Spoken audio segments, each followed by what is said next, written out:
Hello guys, নিয়ে চলে এলাম রবীন্দ্র জয়ন্তীর একটা ছোট্ট ভিডিও নিয়ে। তো পেখমদের নাচের স্কুলে ছোটোখাটো করেই রবীন্দ্র জয়ন্তী পালন হয়েছিল। তো এদিকে দেখো, সব পুচকুগুলো রেডি হয়ে বসে আছে কতক্ষণে আরম্ভ হবে সেই চিন্তা নিয়ে। তো প্রথমে ছোটদের দিয়েই আরম্ভ করা হবে, তারপরে বড়দের পালা। তো প্রত্যেকজনকে এত মিষ্টি লাগছিল না যে কি বলবার। এদিকে আমার কোলে বসে আছে পেখম, চিন্তামগ্ন অবস্থায়। এইবারই আরম্ভ হলো পেখমদের নাচ।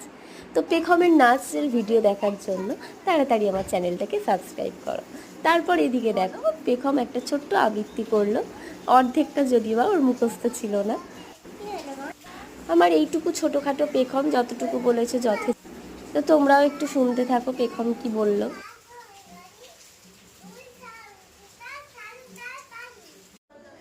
তারপরেও পেখমের দুটো নাচ হয়েছে, তো সেগুলো তোমাদের দেখতেই হবে। আর আমার এই ভিডিওটা যদি তোমাদের ভালো লাগে, প্লিজ লাইক অ্যান্ড সাবস্ক্রাইব।